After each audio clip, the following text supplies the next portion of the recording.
Welcome back to the Kalistoic. In this video, I'll be talking about how to prioritize the basics while fixing the weaknesses, which is one of the points I mentioned in my How to Start Calisthenics summary. Video link in the description or here.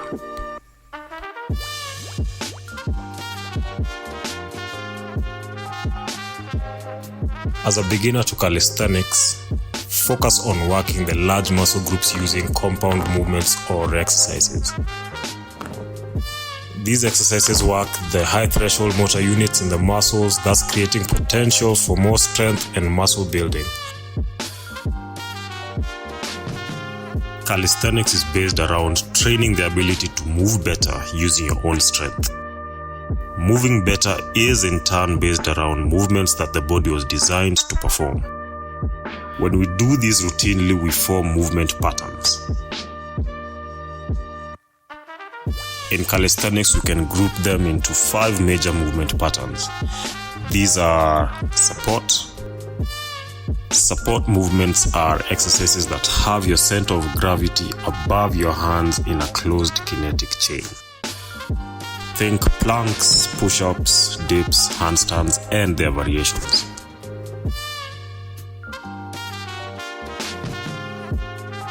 Hanging movements are exercises where we have our center of gravity below our hands in a closed kinetic chain.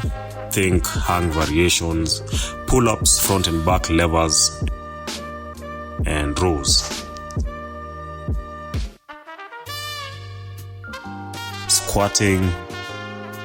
Squat movements, which I believe we all know and arguably the most intrinsic human movement.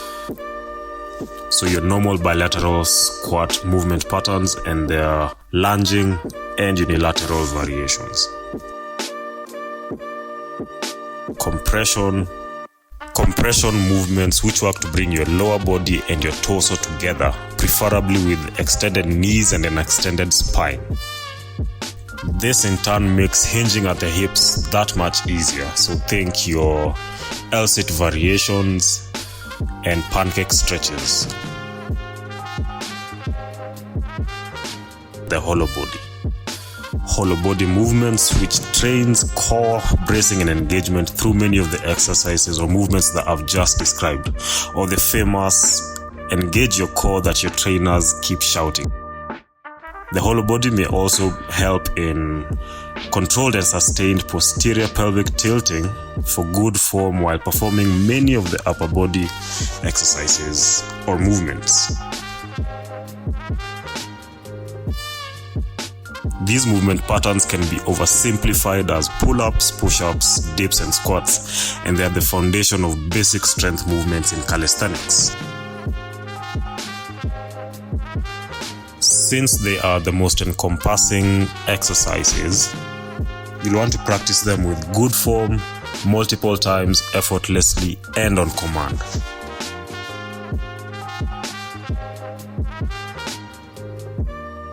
If you can't perform the full version of the exercise, there are multiple regressions or easier exercises that have the same movement patterns, which will help you build your strength to the full version and even beyond advanced exercises.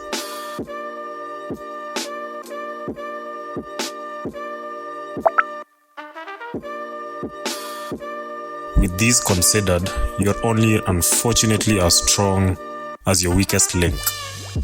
Weaknesses mostly culminate into injuries and stagnation or plateauing if not appropriately addressed.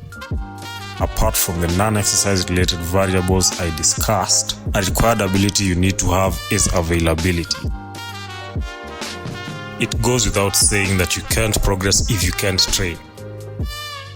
Improper joint and mental preparation makes us highly susceptible to injuries.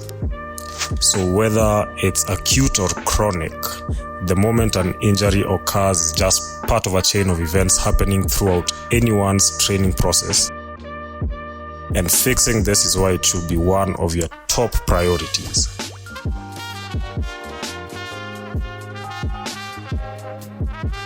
As you get stronger and progress to more intense exercises, more load is applied on your joints and tendons. So joint and tissue preparation or prehabilitation, PRE, is a sure way to make safe progress.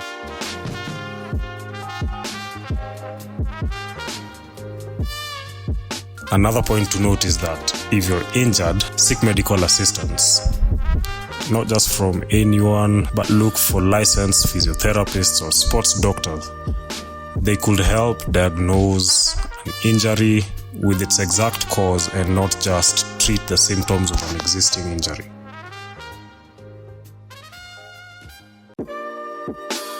With a licensed professional's diagnosis, you're setting yourself up for a smarter rehabilitation plan to get you performing at optimal levels once you can move well again.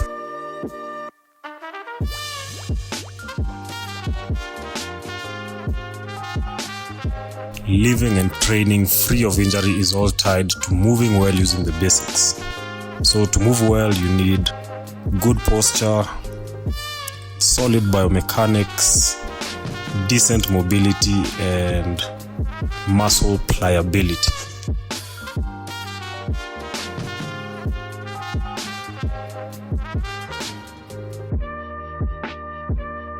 Good posture because it helps express effective force production within the muscles, encourages better breathing and a higher mental focus.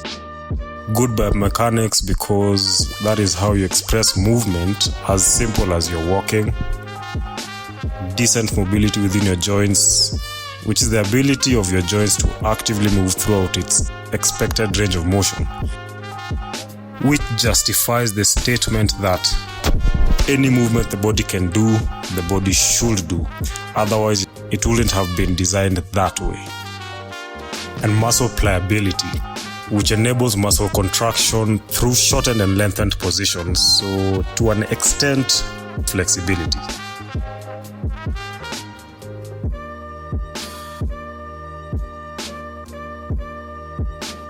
When it comes to calisthenics, the shoulder is the linchpin of our upper bodies, since it's the most mobile joint in the human body.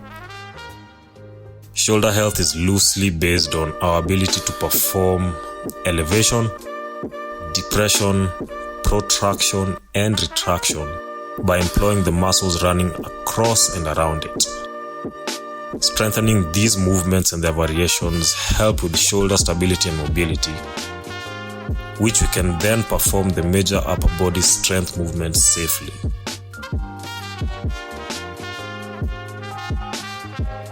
We can vaguely conclude that if the four factors I've mentioned are neglected during training, structural balances in our muscles and joints are bound to pop up and are a high cause of common injuries from sprains to impingements. The pain we feel from injuries may keep us from training, and that inactivity causes loss of muscle mass, which in turn causes weakness to an extent, and further causes a vicious cycle of re-injury due to that weakness.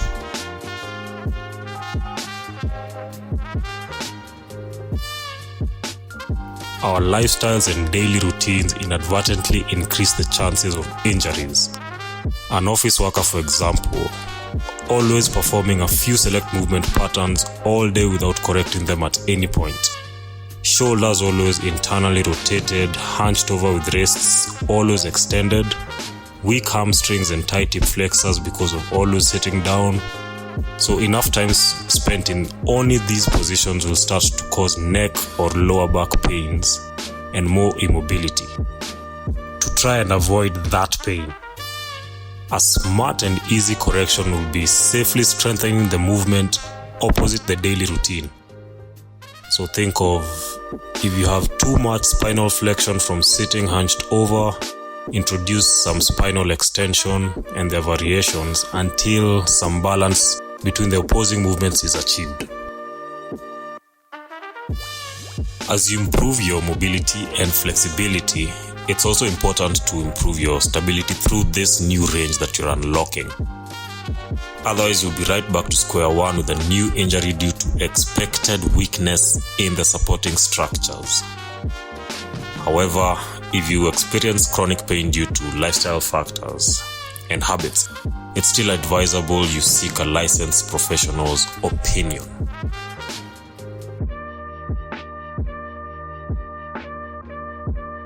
To summarize this point, as long as you can express strength in your most mobile and flexible position, you're already in a good place to have success in your training journey.